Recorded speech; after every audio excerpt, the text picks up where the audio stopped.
नमस्कार. दीपक रेगे कथाकथन चॅनलवर तुम्हा सगळ्यांचं मनापासून स्वागत.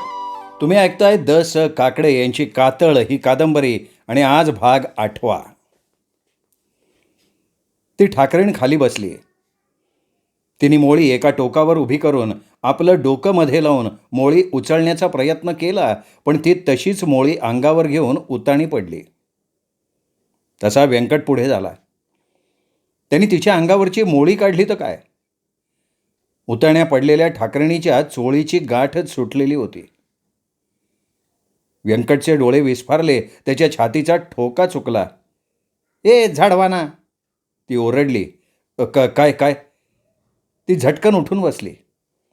त्याच्याकडे पाठ करून ती चोळीची गाठ मारायला लागली, पण गाठ बसायला तयार नव्हती. ती बळेच चोळीची गाठ मारत होती आणि गाठ मारता मारता चोळीची एक बाजू फाटून तिच्या हातात आली.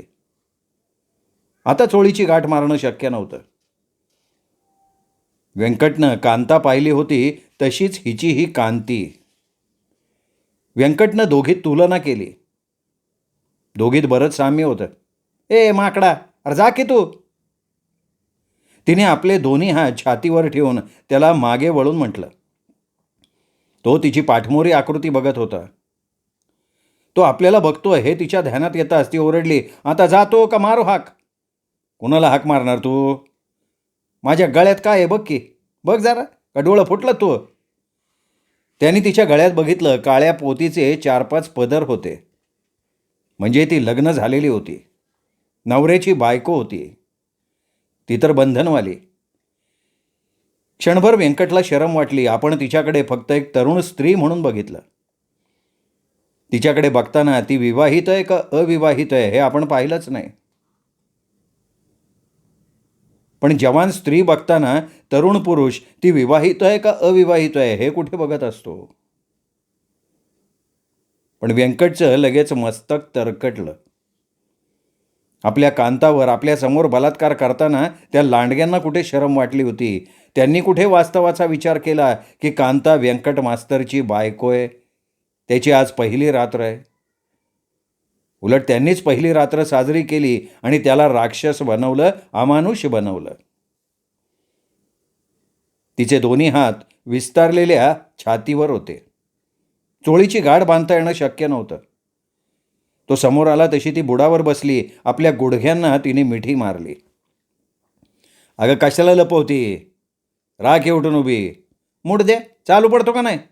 म्हणजे सांगितलं की तुला. बरं नाही गेलो तर काय करशील? अरे ह्या क्वायत्यानं तुझा मुडदा पाडी ना, सांगून ठेवती. अगं तुला तुझ्या चोळीची गाठ मारता येईना, तो मा मुडदा कसा पाडणार? हे ऐकलं आणि तिची वाचाच बंद झाली. ती बसलेली, तिच्या पुढे तो उभा. तिला धड उभंही राहता येईना. तो बराच बेरकी दिसत होता. तसं उभा असताना त्यांनी लांब अंतरावरची बिबट्याची नर आणि मादी बघितली. मादी जमिनीवर सपाट चिपकून बसली होती, तर नर तिच्या मानेची चामडी आपल्या दातांनी पकडून तिच्या शरीराला भिडण्यासाठी धडपडत होता. ते पाहिलं का? काय ते? बिबट्याने जजुळं. ती बोलली नाही, लज्जित झाली. तिने मान खाली घातली. एकदम तिने जाग्यावर गिरकी घेतली, त्याच्याकडे पाठ केली आणि मग ती उठून तशीच धावायला लागली. व्यंकटला जाणवलं बोलून चालून ही ठाकरेण आता काही हे थांबणार नाही. ही आपल्या वस्तीवर जाणार, पुरुष घेऊन येणार, मग सरळ आपल्यावर हल्ला. केवढ्याला पडणार आहे? त्यात आपण मास्तर म्हणून इथे आलो आहे. आपण बदनाम होऊन जाऊ. कारभारी तर सरळ रोंग्याच्या हातात कुऱ्हाड देईल, आपलं मस्तक उडवायला लावेल. अगं थांब जरा थांब. तो तिच्या मागे धावत सुटला. पण तिच्या पायात भिंगरी संचारली होती. ती वेड्यासारखी धावत होती.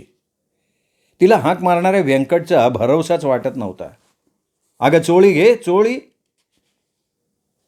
तिच्या मनात विचार आला, हा का म्हणतोय चोळी घे? ह्याच्याजवळ कसली आली आहे चोळी? तिच्या चोळीची गाठ न मारता तिला घरी जाणं शक्य नव्हतं. चोळीची गरज होती, पण चोळ्याजवळ ठेवायला हा माणूस काही शिंपी आहे का चोळ्या विकणारा दुकानदार आहे? तेवढ्यात व्यंकटने तिला गाठली. तो तिच्या पुढ्यात उभा राहिला. तिचा श्वास जोरजोरात होत होता. ए, का माझ्या मागावर राहिला रे? तिने सरळ कोयताच उगारला. तू माझ्यावर कोयता उगारला होय? अगं, माझ्याजवळ हा जो फेटको आहे ना, त्याचा हातभर कापडा घे. आणि काय करू? चोळीची गाठ कशी मारते तू? मग तिच्या डोक्यात लख्ख प्रकाश पडला, चेहरा जरा उजाळला. म्हणून मी तुझ्या मागणं पळतोय, तू आपल्या मिजेशीत. तुला काय वाटलं? तुला तुझ्या जवानीची काळजी, आम्हाला नाही. म्हणजे? अगं, तुझी मोकळी जवानी बघवत नव्हती, म्हणूनच मी हातभार लावला ना. हात लावणार आहे, नीट संपूर्ण बोलायचं. उगा तमाशातल्या सोंगाड्यावानी चावणारं बोलायचं नाही. मग त्यानेच कोयत्यानं पटक्याचा हातभर तुकडा फाडून दिला. मगाशी ह्याच पटक्याच्या टोकानं त्याने गोफणीगत वाघिणीवर दगड फेकला होता. आता त्याच पटक्याच्या तुकडानं तो दुसऱ्या वाघिणीची आबरू झाकत होता. त्याची दोन्ही टोकं पुढून घेऊन ती गाठ मारायला लागली तसा तो हसला. पटक्याच्या तुकड्याची पुढून गाठ मारून छाती झाकता येणार नव्हती हे तिलाही नंतर कळलं. पण आता करायचं कसं? त्यासाठी मागणं गाठ मारावी लागणार होती. डोक्याच्या केसाचा बुचडा पाठीमागे हात नेऊन बांधणं सोपं, पण ही गाठ मारणं काही सोपं नाही. व्यंकट अधाशासारखा तिच्याकडे बघत होता. मी बांधून देऊ का गाठ? व्यंकट म्हणाला. चल हट. तिने त्याच्याकडे त्याच्या पटक्याचं फडकं फेकत म्हटलं. तिने आपला बुचडा सोडला. तसा केसांचा पिसारा कमरेच्या खाली मोराच्या पिसाऱ्यागत फुलून आला. तोच पिसारा तिने पुढच्या बाजूनं घेतला, आपल्या छातीवर टाकला. ती पुन्हा मागे वळली, आपल्या मोळीकडे धावत गेली. मगापेक्षा जास्त जोर लावून तिने लटपटत का होईना पण मोळी डोक्यावर घेतली. मोळी घेऊन तिने व्यंकटकडे बघितलं. त्याशी कशी जिरवली ह्या नजरेनं ती बघत होती. त्याचा स्पर्शसुद्धा तिने आपल्या शरीराला होऊ दिला नव्हता. व्यंकट तिच्याकडे बघत राहिला. अशीच होती त्याची कांता, अशीच गोड आणि मधाळ. तिचं शरीर, अंगकाठी, चेहरा सगळं डिट्टो असंच. ही कांताच तर नाही. व्यंकट अस्वस्थ झाला. कांता गेली नाही तर ती आपण या जंगलपट्टीत ठाकरणीच्या रूपानं जिवंत बघतोय. तेवढ्यात मोळी डोक्यावर घेऊन ती जंगलपट्टीच्या बाहेर कधीच गेली होती. हातात कोयता असल्यानं तिला कोणाचीही भीती नव्हती. व्यंकट अस्वस्थपणे जंगलपट्टी बाहेर आला. नदीच्या खांड डोहाकडे आला. मोरांचा थवा डोहावर पाणी पित होता. त्याला बघताच मोर उडाले. काही पायांनी धावत जंगलपट्टीत गेले. सगळं मनोरम दृश्य. व्यंकटनं नदीकडे आंघोळीला येण्याच्या निमित्तानं बराच वेळ काढला होता. तो मारुतीच्या मंदिराकडे आला तर कारभारी डोईला लाल पटका लावून पटांगणात बसला होता. तिथे कपडेवाला गाठोडे घेऊन बसला होता. अरे मास्तर, कोणीकडे गेलता? मी गेलतो नदीला. मग कुठं नदीत न गेलता? पलीकडे जंगलपट्टीत गेलता काय? वय गेलतो खरा. पण तिकडं जाताना जरा जपू ना. बायानं जंगल येते, त्यात बरी रानटी जनावरं आहेत. मग ती जनावरं रातची टेकाडवाडीत येत नाहीत? येतात की, हमेशा येतात. पण लोक तयारीत असतात. त्यांची वाघाला बी तोडायची तयारी आहे. ते ऐकलं आणि कोयता घेऊन मोळीला गेलेली ठाकरेने त्याला आठवली. ही माणसंच धाडसी. त्यांना जंगली जनावरांचं काय नाही. सारी कशी नेहमी सामना द्यायला तयार. या कपडेवाल्याला बोलावला होता रोंग्यानं. म्हणजे? रोंग्या गेलता साकूर मांड्याला. सोनार पळाला ही खबर त्यांनी चांदमल मारवाड्याला दिली. चांदमल मारवाडी आता सोनाराला कुठं बी गेला असेल तर पकडून आणेल. सोनाराला तो सोन्याच्या दागिन्याचं पोतं जिरूच द्यायचा नाही. सोनाराच्या नरड्यातनं समद सोनं वकून काढील. तो मेला असला ना तरी त्याला उकरून काढल, पण त्याच्याकडनं दागिने वसूल करल. लय बाराची जाते मारवाडी चांदमल. मग भावड्यावर घातलेल्या दरोड्याची हकीकत रोंग्याने चांदमलला सांगितली असेल ना? होय, सांगितली ना. भावड्यानं 5 सालामागं चांदमल लुटला होता. एवढंच काय, चांदमलची पोर बी त्यांनी घोड्यावर घालून नेली होती. काय सांगतो? भावड्यानं त्या पोरीला हवं तसं लुटलं आणि मग पेटून दिली जंगलपट्टीत. अरे बापरं. असल्या खतरनाक भावड्याला आम्ही लुटलं हे चांदमलला त्यांनी सांगितलं तर त्यांनी समध्या दरोडेखोरांना कपडेच केले. सगळ्यांना 2-2 भांड्यान 2-2 धोतरं. पायतानाच्या मापासाठी तो चांबार बी पाठवलाय. समध्यांना कपडेवाल्यानं कपडे दिले, तूच तेवढा राहिला होता. बघ तुला कोणचे आणि कसे कपडे पाहिजे ते सांग. नाही मला कशाला कापड, अरे तू आता घे दरोड्यात. कारभारी त्या कपडेवाल्या समोर बोलला. कारभारी म्या मास्तर, माझा काय संबंध आहे दरोड्याची. मला पाहिजे तर माझ्या पैशाने मी कपडे विकत घेतो की. कारभारी, या मास्तरला चानमल शेट कसे फुकट देतील कपडे. म्या बी कसा ह्याला कपडा देईल. मास्तर सरकारी नोकर आहे, तो थोडा दरोडा घालणार आहे. कारभाऱ्यानं व्यंकटकडे बघितलं. व्यंकट आपण दरोडा घालायला गेलो होतो हे बाहेर सांगायला तयार नव्हता. त्याचं एका दृष्टीनं ठीक होतं. ही बातमी गुप्त राहणं महत्त्वाचं होतं. बाहेर जर ह्या टेकाडवाडीचा मास्तर दरोड्यात भाग घेतो हे कळलं तर या सरकारी माणसाला नोकरीवर कोण ठेवणार. कारभारी गप्प बसला. कपडेवाले, मग ह्या मास्तरला कपडे काढा, त्याच्या पसंतीचे पैसे म्या देतो. कारभारी, तुम्ही कोण मला कापडं घेणार. माझी कापडं म्या घेणार. तुमची मर्जी. कपडेवाल्यानंच आपल्या चांगल्या कपड्यांचं गाठोडं व्यंकट पुढे ठेवलं. त्यातनं त्यांनी चांगली पातळ बारीक काठाची धोतर जोडी काढली. अंगातल्या कोपरीसाठी 2 आणि चांगल्या शर्टासाठी 2 तुकडे त्यांनी फाडायला सांगितले.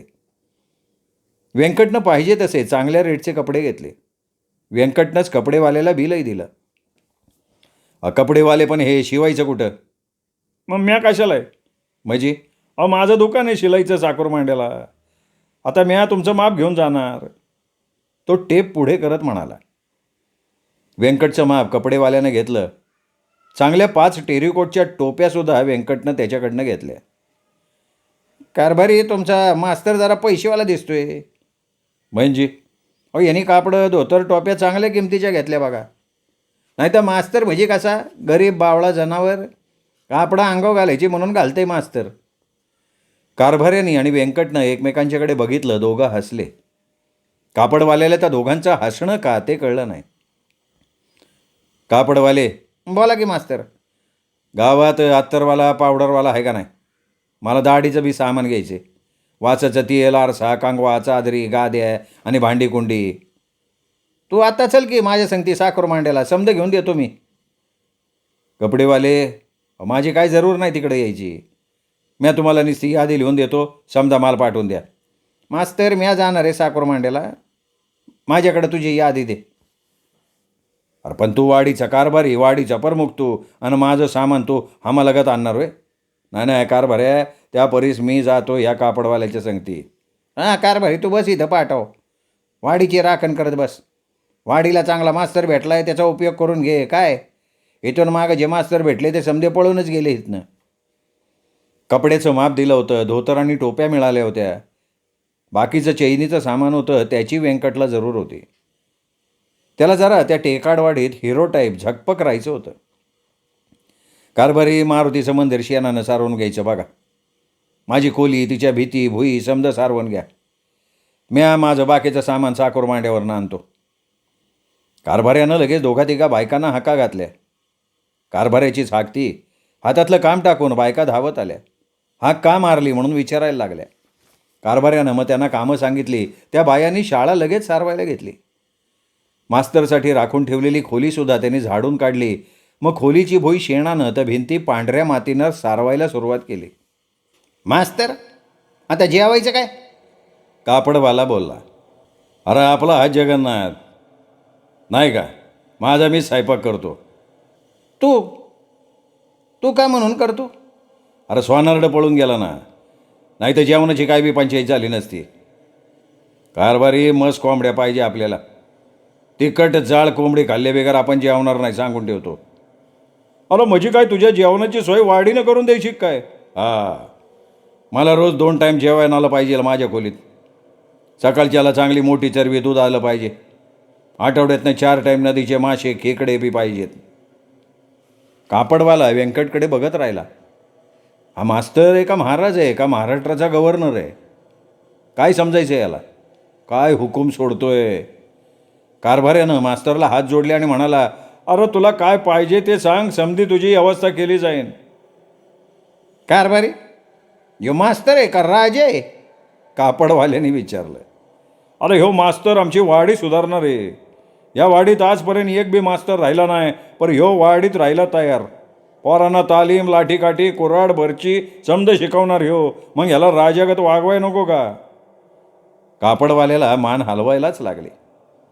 कापडवाला मग आपलं गाठोडं घेऊन बैलगाडीकडे निघाला. जाताना बोलला, मास्तर येत आहे का खटर गाडीतनं? कापडवाल्या, तू जा खटर गाडीतनं. आणि तू? अरे म्या येणार घोड्यावरनं. म्या काही साधा शाळा मास्तर आहे वय, राजा आहे राजा आहे, म्हणून म्या घोड्यावरनं राजावानी येणार. काय तू हई पुढं, तुला म्या घोड्यावरनं साखर मांडायचे येशीपर्यंत काढतो बघ. कपडेवाला निघून गेल्यावर व्यंकटनं कारभाऱ्याला सगळी पोरं संध्याकाळी देवळाच्या पटांगणात पाहिजेत अशी सरळ सरळ ऑर्डर देऊन टाकली. टेकाडवाडीतल्या मारुतीच्या मंदिरातल्या एका खोलीचा कुलूप काढून बघितल्यावर तिथल्या टेबलाच्या खणात त्याला 1ली ते 4थीचं रजिस्टर, हजेरीचं पुस्तक मिळालं. रजिस्टरला पोरं तशी बरीच नोंदवलेली होती. हजेरी पुस्तकातही तीच नोंद होती, पण प्रत्यक्षात किती पोरं आहेत हे सगळं त्याला बघायचं होतं. व्यंकट मास्तरचं जेवण कारभाऱ्यानं मुद्दा मांडलं होतं. एवढी मोठी लूट मिळवून देण्यात त्याचा हात होता. त्यानं चांगलीच बाजी मारली होती. चांदमल मारवाडी त्या गोष्टीनं खुश झाला होता. त्या खुशीपोटी त्यांनी सगळ्या दरोडेखोरांना कपडे केले होते. प्रत्येकाच्या हातात लाडू पेढ्याचा पुडा त्यांनी वाटायला पाठवून दिला होता. भावड्या ठाकऱ्याला जर त्यांच्या टोळीनं जित्ता पकडून आणला किंवा जित्ता मारला तर तो 10,000चं बक्षीसही द्यायला तयार होता. त्याला त्याच्या पोरीचा बदला घ्यायचा होता. मारुतीच्या देवळातल्या खोलीत कारभारी आणि व्यंकट गेला. नुकतीच शेणानं भुई आणि खोलीच्या भिंती पांढरी मातून खलवून पोतेऱ्यानं सावरल्यानं खोलीला जरा बरे दिवस आले होते. देवळाची भुई मात्र नेहमी सारवली जात असल्यानं ती भुई चांगली होती. त्याच देवळात 1ली ते 4थीपर्यंतची शाळा भरत होती. 1ली 2रीला गणितं घालून 3री 4थीला गणितं फळ्यावर घालून देत होता. गणितं संपली का मग इतिहास व्हायचा. पोरांच्या वर्गांना मध्ये काही पार्टिशन नसल्यानं सगळा आरडाओरडा असायचा. मास्तर जाग्यावर नसला तर त्याच्या आवाजानं मारुतीराया एका हातातला डोंगर आणि दुसऱ्या हातातली गदा टाकून पुन्हा लंकेला अशोकवनात पळून जायची तयारी करायचा. पोरं गप्प झाली की थंड व्हायचा. रामरायाचं ध्यान सुरू करायचा. कारभाऱ्यानं मास्तरचं जेवण टेबलावर मांडलं. पितळीत त्यांनी तांब्यातलं कोंबडीचं मटण ओतलं. दुसऱ्या ताटली ज्वारीची भाकरी आणि भला मोठा कांदा ठेवला. कांदा बघताच व्यंकटनं त्याला उचलला. त्याच्या बुडाखालची गाठ त्यानं दातानं करांडली, बाजूला थुंकली. तसाच मग त्यानं गुडघ्यावर कांदा ठेवून दणका दिला. कांदा चांगला रसदार होता. त्यातलं निम्मं पाणी गुडघ्यावरच तेलासारखं सांडलं. कांदा फोडताना त्याची आतली चिगळ कुठंतरी पळाली. मास्तरनं पितळी ज्वारीची भाकर मुरगाळली. तशी कारभाऱ्यानं खिशातनं बाटली काढली. चांगली मोहाची दारू होती. व्यंकटनं ती सरळ तोंडाला लावली आणि सरळ खाली केली. कारभारी, कोंबडी अंड्यावरची आहे का नाही? तर ते काय विचारणं झालं आहे? पितळीत बघ की, ती बघ अंड्याची माळ आहे. अंड्यावरची कोंबडी खायला बेस काय? कारभारी, रोज जेवण असं पाहिजे. तुमच्याकडे दिलेले 25,000 रुपये असं खाण्यापिण्यात घालवायला मी तयार आहे. काय म्हणतो मास्तर? मग अंगात ताकद पाहिजे कारभारी, रेड्याची ताकद पाहिजे. कारभाऱ्या, माझी गर्दन अशी व्हायला पाहिजे की मला मागं वळून बघता यायला नाही पाहिजे. काय वय? आणि तो कुस्त्या बी मारायला पाहिजेत. आता टेकाडवाडीत तालीम आणि ही खादट. कुस्त्या मारायला लागणार. म्या चांगला महाराष्ट्र केसरीपर्यंत जातो बघ. व्यंकटनं ती अख्खी कोंबडी सहज खाल्ली. कोरड्यास एवढं झणझणीत, पण त्याच्या नाकाला किंवा डोळ्याला पाणी नाही आलं. मास्तर खाण्याला पण चारबाट, पराक्रमाला बी चारबाट. पोरांना तो कसं शिकवतो तेच बघायचं राहिलं होतं. मास्तर, शेवत्याचं खोपाट पोरांना तालमीसाठी वापरायचं, ते बी बायांना सारवायला सांगितलं म्या. ते बेस केलं. आता त्या खोपटात दरोडेखोरांजवळची हत्यारे ठेवत चाला. त्यांच्या कामाला लागली का नाही आता येतील. उद्याचं चांगलं दणदणीत दरोडेखोर आपण ह्या तालीम शाळेतनं तयार करू. दुपारी कारभारी आणि मास्तर घोड्यावरनं साकूर मांड्याला गेले. कारभाऱ्याला साकूर मांड्यात सगळे हात जोडत होते. एकेकाळचा तो त्या खोऱ्यातला गाजलेला दरोडेखोर. ब्रिटिश काळात त्यांनी बंडखोरी केली होती. गरीब दुबळ्यांचा तो आधार होता, म्हणूनच तो त्या काळात कोणाच्याही हाती सापडला नव्हता. स्वातंत्र्यानंतर नवी देशी इंग्रज आले आणि त्यांनी देशाची वाट लावली हे बघून कारभारी दुखवायचा. स्वातंत्र्य मिळालं की खेड्यापाड्यातल्या डोंगरदऱ्यातल्या लोकांना खायला प्यायला मिळेल रामाचं गांधीराज येईल असं त्याला वाटलं होतं. पण खेड्यापाड्यातील डोंगरदऱ्यातल्या आदिवासींना कुणीही हिंग लावायला सुद्धा येत नव्हतं. निवडणुका जवळ आल्या की मग कोणीतरी ढेरपोट्या पुढारी येई आणि नको ते बरळून जाई. त्यामुळे लोकांचे प्रश्न जे ब्रिटिश काळात होते तेच स्वातंत्र्यातही राहिले. अज्ञान दारिद्र्य जात नव्हतं, तिथे मास्तर टिकत नव्हता, मग पोरं अभ्यास काय करणार? म्हणूनच कारभाऱ्यानं आपल्या टेकाडवाडीची दरोडेखोरांची टोळी तशीच पुढे चालू ठेवली. सरकार काय त्यांच्या सुधारणा करायला पुढे येत नव्हतं. डोंगरदऱ्यात कोणालाही येणं अडचणीचं वाटत होतं. सावकार, मारवाडी, जंगलाचे अधिकारी त्यांना त्रास देत त्यांच्या अडणीपणाचा फायदा घेत. पण त्यांनी संघटित दरोडेखोरांची टोळी उभारल्यावर त्यांचा दरारा निर्माण झाला. दरोडेखोरांचा दरोडा पडला की सगळे वटणीवर येत होते, त्यांना दबून वागत होते. पोलीस तपासावर आले तरी त्यांना हात हलवत मागे जावं लागे, इतकी दरोडेखोरांची गुप्तता पाळली जाई. चांदमल शेठच्या पेढीवर जाताच कारभाऱ्याला चांदमलनं आपल्या शेजारी बैठकीवर बसायला घेतलं. कारभाऱ्याच्या दरोड्याचा माल गाळूनच तो आजचा बडा सावकार झाला होता. बोला कारभारी, बोला. सोनाराचा काय शोध? कारभारी साला काहीतरी गडबड आहे. सोनार सिन्नर नाशिक बंबई कुठंच नाही. माझी माणसं समध्या जागी फिरवली मी, फोन बी करून बघितले, पण काय नाही. पण तू पाठवलेली चांदी मात्र फर्स्ट क्लास आहे, चांगल्या लाड्या तयार झाल्या. एक बातमी सांगतो. सांगा. मी जानरावला फोन केलाय, सरळ सांगितलं. भावड्या ठाकरनं तुम्हाला एवढा लुटलाय, आता ग बसू नका. पोलिसांचा इंगा लावा त्याच्या मागं. तुम्ही पुढारी, पोलीस तुमचे, मुख्यमंत्री तुमचे, आणि भावड्याचं प्रेत मिळालं की ते माझ्याकडं पाठवा. काय चला, भावड्या लय डेंजर, त्याला फाडलाच पाहिजे. काय? हा ते बरोबर आहे, पण चांदीचे किती पैसे होत्यात? 5,000 रुपये. त्यात मी समध्यांना पैरणीला छातीव लावायला साखळीत बांधलेल्या गोंड्या देतोय, बटणं देतोय. दरोडेखोरांना म्हणावं तुमच्या कामावर मी खुश आहे. चला मात्र त्या भावड्याचा मुडदा पाडा. भावड्याचं दिवसातनं 10 वेळा तरी चांदमल मारवाडी नाव घेत होता. त्याच्या पोरीचं दुःख तो हलकं करू शकत नव्हता. भावड्या गेला की तो लोकांना पेढे वाटणार होता. रोंग्याच्या टोळीला 10,000चं बक्षीस देणार होता. हे काम रोंग्याची टोळी करेल म्हणून तो त्यांना बक्षिसी देत होता. त्यांना कपडे लत्ते देत होता. दुष्काळ पडला तर धान्य बिन्य पाठवत होता. रोंग्याची टोळीसुद्धा चांदमलचा फायदा करून देत होती. लुटलेला सगळा माल त्याच्या पेढीवर ओतत होती. चांदमलचे हात वरपर्यंत पोचलेले. तो रोंग्याच्या दरोड्याचा कुठेही वास लागू देत नव्हता. त्यांचा माल तो बरोबर वटवत होता. त्यांना त्याचा योग्य तो मोबदलाही देत होता. कारभाऱ्यानं मास्तरची ओळख चांदमलला करून दिली. मास्तर वाडीत काय काय करणार हे कारभाऱ्यानं सांगतात चांदमल सुखावला. त्यानं सरळ शाळेसाठी 500 रुपये काढले, पण ते व्यंकटनं घेतले नाहीत. 15 ऑगस्टला चांदमलच्या हस्ते झेंडावंदन झालं की मग त्यांना विद्यार्थ्यांसाठी तालमीला पाहिजे ती मदत करावी असं उलटं त्यांनी चांदमलला फरमावलं. चांदमलनं ते मान्य केलं. चांदमलला व्यंकटनं लगेच जिंकून घेतलं. कपडेवाल्याकडे व्यंकटचे शर्ट तयार झाले. त्यातलं त्यांनी एक अंगात घातलं. न्हाव्याकडे जाऊन मग त्याने आपले केस कापले, दाढी मिशा काढल्या. डोक्याच्या टोपल्याला चाट लावून मस्तपैकी कटिंग केली. कारभारी व्यंकटकडे बघत राहिला. मास्तर एवढा देखणा असेल त्याला वाटलंच नव्हतं. व्यंकट मास्तर, एक बोलू का? तुम्हाला बघून टेकाडवाडीतल्या तरुण बायका जरा बावचळतील बरं का, तवा जपून राहा. कारभारी वे मास्तर आहे, गुरुजी आहे.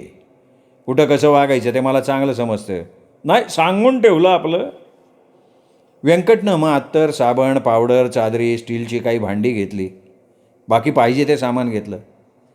चांभार भेटल्यावर तर त्यानं कोणाची तरी तयार असलेली चप्पल 5 रुपये जास्त देऊन ताब्यात घेतली. मास्तरनं पानाचा डबा घेतला तेव्हा कारभारी फार विचारात पडला. सगळं सामान घेऊन व्यंकट आणि कारभारी साकूर मांड्यावरनं टेकाडवाडीला आले. मास्तरनं खोली लगेच सजवली. त्या खोलीत आरसा, कपबशाचं स्टँड, स्टोव, अत्तर, पावडर, पानांचा डबा सगळं काही आलं होतं. संध्याकाळी रोंग्यानंच व्यंकटला डबा आणून दिला. चांगल्या माशाचं कोरड्यास होतं. मासं धरणाच्या गावचं होतं. रोंग्यानंच एकाला ते पकडायला पाठवले होते. तर त्यांनी सरळ 7-8 शियर मासे आणले. टेंभा लावून मारुतीच्या पटांगणात टेकाडवाडीच्या शाळेसाठी सभा भरली. व्यंकट मग लोकांना सांगायला उभा राहिला. कालच्यापेक्षा व्यंकट कितीतरी बदलला होता. निवडणुकीच्या टायमाला कोणीतरी मोठा पुढारी जीप घेऊन मताची भीक मागायला यायचा, तशा कपड्यात आत्ता व्यंकट दिसत होता. खाली पांढरं शुभ्र पातळ धोतर, अंगात कोपरी, त्याच्यावर शर्ट, डोक्यावर टेरिकॉटची टोकदार टोपी, तोंडात पान दिसत होतं. पानाची पिचकारी बाजूला मारून व्यंकटनं मग टेकाडवाडीच्या पोरांना आपण कसं आणि काय शिकवणार ते सांगितलं. आपल्या बोलण्यानं त्यांनी टेकाडवाडीतली ती रानटी पण प्रामाणिक भिल्ल, बेरडं, ठाकरं जिंकून टाकली.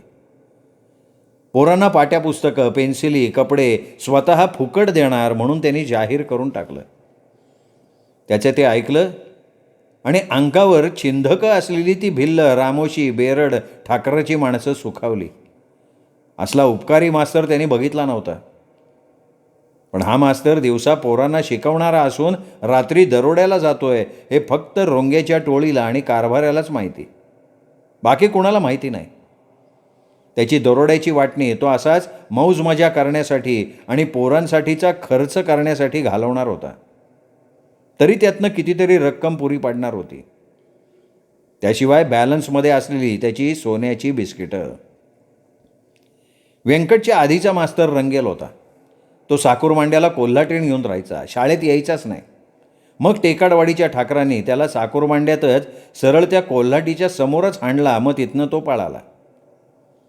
शिक्षण खात्यातल्या कुठल्या तरी पुढाऱ्याच्या धोतराला धरून मग तो फिरला. डोंगरवाडीला त्यांनी बदली करून घेतली.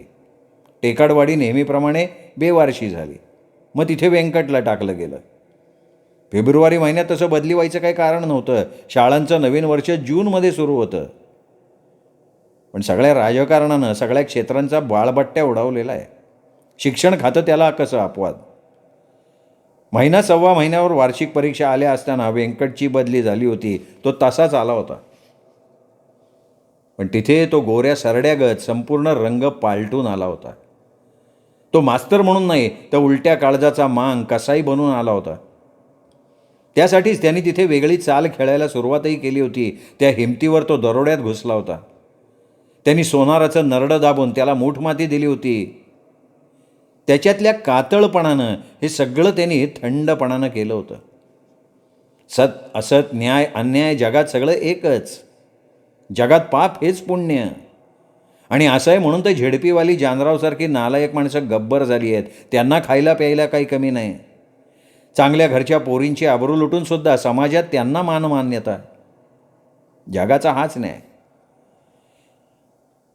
आपण मास्तरसारखं प्रामाणिकपणे शिकवत राहिलो असतो, ज्ञानामृत पाजत राहिलो असतो तर आपल्याला काय महिना 500 रुपये पगार मिळाला असता. पण आपण दरोडा घालायला गेलो तर रात्री नुसत्या गुंडगिरीवर 25,000 रुपये मिळवले. कुटील नीतीनं सोन्याची बिस्किटं लपवलीत आणि त्याच पैशातनं टेकाडवाडीच्या पोरांना फुकट पाटीपुस्तकं, कपडे द्यायचं आपण जाहीर करतोय. त्यानं काय झालं? दुवा मिळाला आपल्याला, जय जयकार झाला आपला. साधं सरळ वागलो तर आपल्या नुकत्याच लग्न केलेल्या कांतावर जबरी बलात्कार, 1, 2, 3 तिघांचा आळीपाळीनं बलात्कार. सगळं शरीरच थिजून गेलं, गोठून गेलं. दुसऱ्या दिवशी शाळा सकाळी 10:30 वाजता भरली. नव्या मास्तरला बघण्यासाठी, त्याच्याकडनं पाटीपुस्तकं, कपडे आणि लाडू पेढ्यांचे पुढे घेण्यासाठी टेकाडवाडीच्या डोंगरदऱ्यातली सगळी पोरं हजर झाली. 1ली ते 4थीची पोरं. त्या पोरांना बघताना त्यांना पोरं म्हणावी की बाप्य म्हणावं हेच व्यंकटला कळत नव्हतं. 1लीत नाव घालणाऱ्या पोरांची वय 10 वर्षापासून सुरू होत होती. बाकीची 10 वर्षाच्या खालची पोरं जणू अंगावर दूध पिणारी होती म्हणून येत नव्हती. सगळंच अज्ञान आणि दारिद्र्य. 4थीत तर तिघेजणं चांगले 15-16 वर्षांचे होते. त्यांना गुरं जंगलपट्टीत सोडून शाळेत बसायचं होतं. संध्याकाळी शाळा सुटल्यावर गुरं आणायला जायचं होतं. 1ली ते 4थीत साधारणपणे 80पर्यंत पोरं होती. रोज त्यांना कपडा लागता, खायला, पाटीपुस्तकाचं आमिष दाखवलं तर ती संख्या 100पर्यंत नक्कीच जाणार होती. पहिल्याच दिवशी व्यंकटनं पोरांना पाहिजे त्याचं वाटप करून टाकलं. पोरं पुर्राळली. आत्तापर्यंतचे मास्तर असे नव्हते. हा मास्तर वेगळा आहे. त्यात त्याचे कपडे, कानातला अत्तराचा फाया, तोंडात पान, घोटून केलेली दाढी. व्यंकटनं दुपारी शाळा सोडून दिली. संध्याकाळी पोरांनी शेवत्याच्या खोपटाकडे तालमीसाठी जमायचं होतं. तिथे व्यंकट त्यांना तालमीसाठी लंगोट वाटणार होता. कुस्तीसाठी लंगोटावर काच्या पण वाटणार होता. व्यंकट अशा पद्धतीनं पोरं स्वतःकडे ओढून घेत होता. टेकाडवाडीत घरोघर स्वतःचं नाव पोचवत होता. दुपारी शाळा सुटल्यावर काही काम नव्हतं. व्यंकटला मग राहवलं नाही. कालची ती मोळीवाली, त्याचं डोकं अचानक भिरभिरलं. त्या जवान ठाकरेणीच्या आठवणीनं त्याचं काळीज धडधडायला लागलं. तिची नजर, तिचा बांधा, तिचं चालणं सगळं आव्हानं देणारं. व्यंकट उठला. त्यांनी पावडर तोंडाला थापली, कानात अत्तराचा फाया घातला. मग तो पायात चप्पल घालून नदीच्या रोखानं निघाला. नदीकडे दुपारचं कोणी तडमडायला आलेलं नव्हतं, येणारही नव्हतं. आडमार्गानं तो नदीत उतरला आणि तो जागेवर थबकला. मागणं आखूड पाय असलेलं एक नकट्या नाकाचं तरस माती हुंगून आपल्या पुढच्या पायानं माती उकरत होतं. क्षणभर व्यंकट संतापला, कारण त्याच जागी त्यांनी सोनाराचा मुडदा गाडला होता. आईला या तरसाचे समधी टॅकाडवाडी आणि साखरमांड सोनार सोनं घेऊन पळालंय म्हणून बोंबलते, आणि हे तरस का रे बाबा लोकांपुढं असा सोनाराला उभा करतो. व्यंकटनं सरळ भला मोठा दगड घातला, तरसावर भिंगावला. कंबरड्यात दगड बसून तरस उलटं पालटं झालं. त्याला धड उठता येईना. व्यंकटनं जवळ जाऊन त्याच्या मस्तकातच दगड घातला. इतका चिकट तरस, पण त्या जिव्हारी दणक्यानं हातपाय ताणून ते लगेच आडवं झालं. त्याचं काळं तोंड आणखीन काळं झालं. तरसाला त्याच जागी पडू देणं धोक्याचं होतं. त्याच्या वासानं दुसरं तरस तिथे आलं असतं. सोनाराचा वास लागून ते सुद्धा तिथली माती उकरायला लागलं असतं.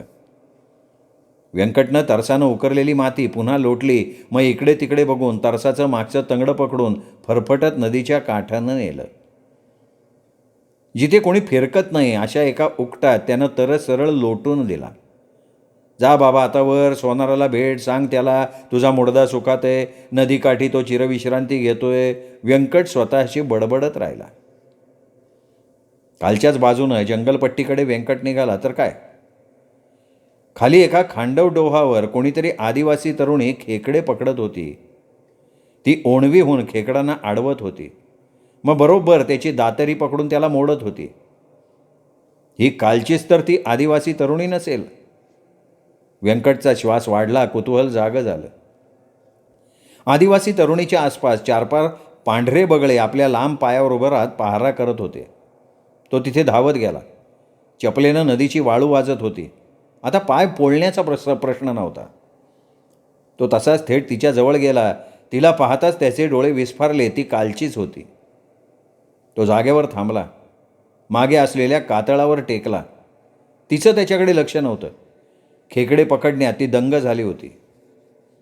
तिच्या कमरेभोवती गुंडाळलेलं लुगडं कालचंच होतं, फक्त अंगातली गाठीची चोळी तेवढी बदलली होती. डोळ्यात प्राण आणून व्यंकट तिच्याकडे बघत होता. कांतासारखीच होती ती डिट्टो. काहीच फरक नाही. तेच वय, तसंच शरीर.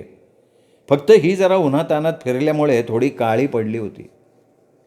कांता खरोखर मेली नव्हती, तर ती त्याच्या समोर जिवंत होती. कांतानं आत्महत्या केली नव्हती. तिने 20-25 तरी खेकडे पकडून त्यांची पांगुलडी पार मोडली होती. खेकडांच्या कवचांनी तिच्याजवळ 2 पितळ्या भरल्या होत्या. काळ्या डोहात कवचाचे खेकडे हातपाय गेल्यानं आपल्या डोळ्यांनी केविलवाणे बघत होती. व्यंकटच्या लक्षात आलं ती खेकडे पकडताना त्याच्याकडं काण्या नजरेनं बघतीये, पण ती बोलत काही नव्हती. पाण्यातनं एक अचानक भला मोठा खेकडा तिने बघितला. तो तसाच तुरुतुरू धावत कातळाच्या कापारीकडे गेला. तिने मागचा पुढचा विचार न करता सरळ कापारीत हात घालताना तिने व्यंकटकडे बघितलं आणि तशी ती मोठ्यानं किंचाळली. पण किंचाळून ती मागे हटली नाही. तिने सरळ आपल्या ढोपरापर्यंत आत हात घातला. तिच्या मदतीला व्यंकट पुढे धावला तर तिने खसदिशी कपारीतनं हार बाहेर काढला. चांगला 2 हात लांबीचा मनगटा एवढा जाडा विरोळा तिने ओढला होता. त्याचं शेपूट पकडून तिने तो घराघरा फिरवला आणि व्यंकट बसला होता त्या कातळावर आपटला. त्याचं तोंड ठेचलं गेलं. तिने तो तसाच कातळावर फेकला. विरोळ्याची शेपटी तेवढी वळवळत राहिली. त्याच्यावर पसदिशी थुकत ती म्हणाली, मी याला चावा घेतोय. पर चावला नाही ना? व्यंकटला तिच्याशी बोलताना त्याचा एकदम परकेपणा वाटत नव्हता. तिने उत्तर दिलं नाही. एका कमरेवर हात देऊन ती त्याच्याकडे टक लावून बघत राहिली. मग नाक उडवत म्हणली, कालचं कपडं भाड्याचं होतं जणू. काय? कालची तुझी कापडं कुठे आहेत? ती पैरण, ते मळकं धोतर, त्यो पाटका.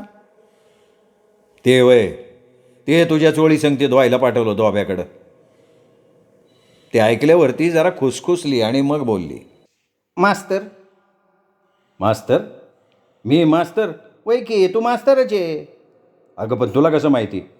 अरे मास्तर बिगर या डोंगर दर्यात कोण एवढं सफेद बागळा आहे?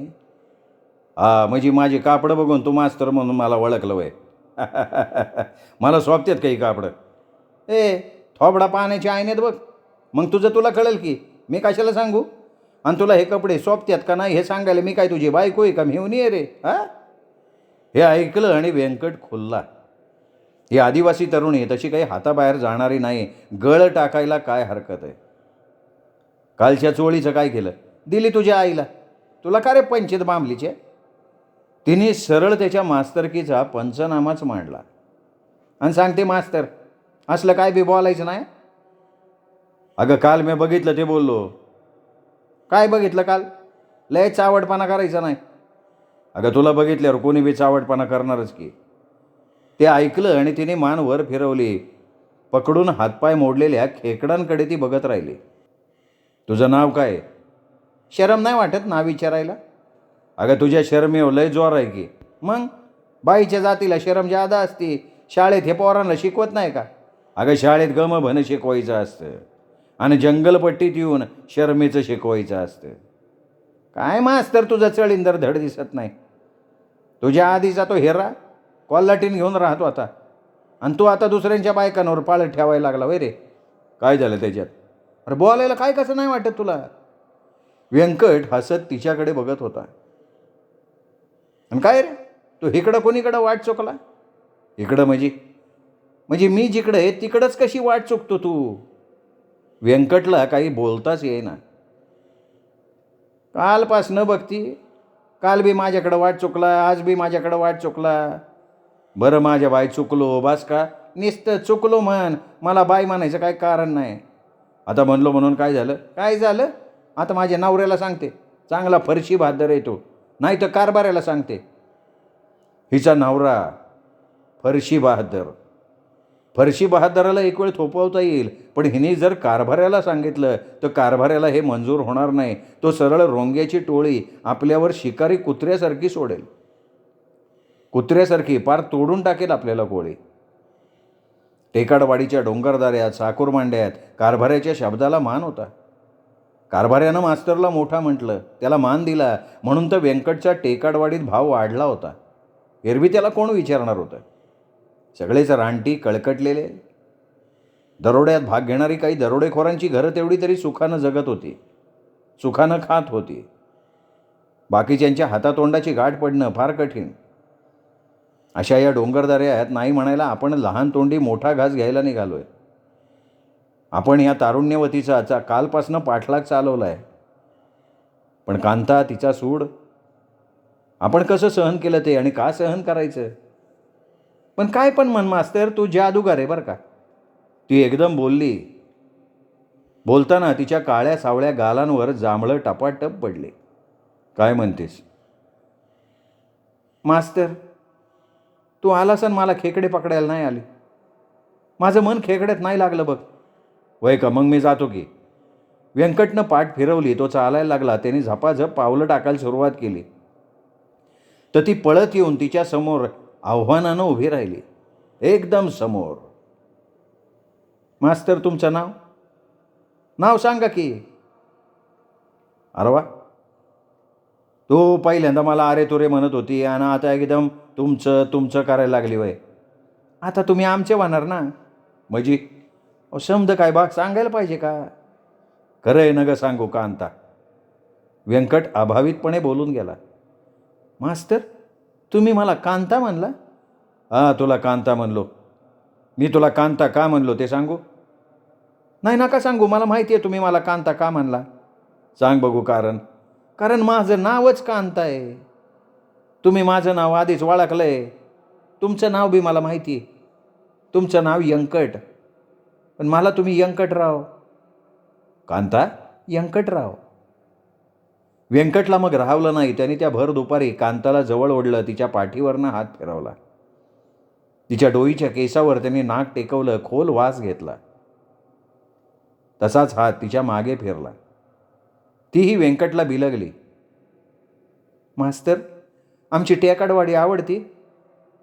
वय आवडती तुमची टेकाडवाडी, पण टेकाडवाडीपेक्षा तुलाही आवडती. मास्तर, जंगलपट्टीत येतीस? कशाला? आपण काल जो खेळ बघितला, बिबट्या नर मादीचा, ती जोडी मगाशी मी पाहिली मास्तर. काय सांगतीस? जमलं का नाही त्यांचं अजून? नाही, मादी नाराज दिसती.